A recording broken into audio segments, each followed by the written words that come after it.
Assalamualaikum warahmatullahi wabarakatuh. Saya Ajeng Rahmawati, 12 IPS 3, ingin menjelaskan tentang perpecahan Cekoslowakia.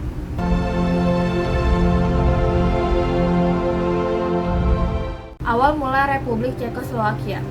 Sebelum bernama Cekoslowakia, negara ini terkenal dengan nama Bohemia, karena di wilayah tersebut ada banyak pendatang dari suku Boieren.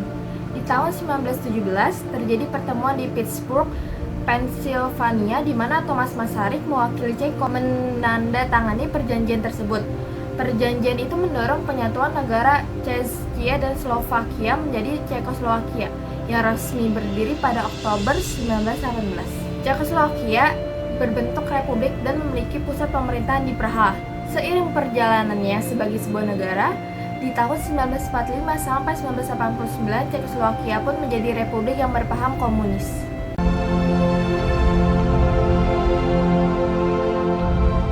Latar belakang perpecahan Cekoslowakia.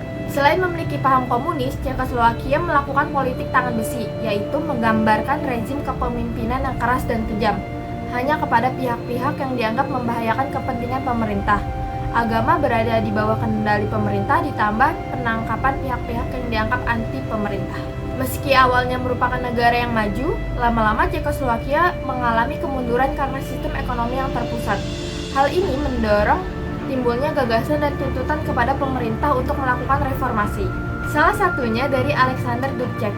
Periode reformasi ini sering disebut dengan nama Musim Semi Praha atau Prague Spring Praske Jaro, yang berlangsung pada tanggal 5 Januari 1968 sampai 21 Agustus 1968. Pecahnya Cekoslowakia. Periode dari komunis ke demokratis ini kemudian dikenal dengan nama Revolusi Bludru atau dikenal juga dengan Revolusi Velvet, yang terjadi pada 17 November sampai 20 Desember 1989. Revolusi ini ternyata menimbulkan perdebatan di dalam parlemen Ceko dan Slowakia. Hingga akhirnya pada 1 Januari 1993, kedua negara memutuskan untuk pecah, berdiri sendiri-sendiri.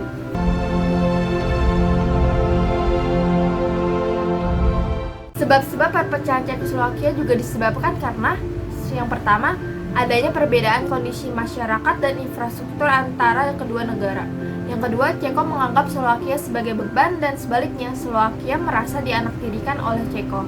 Yang ketiga, setelah sistem komunis tumbang, kedua negara sepakat akan lebih mudah berkembang jika keduanya menjadi negara yang terpisah. Meski Ceko dan Slowakia telah berpisah, perpecahan Cekoslowakia berlangsung dengan damai sehingga tidak ada konflik yang menyelimuti. Terima kasih.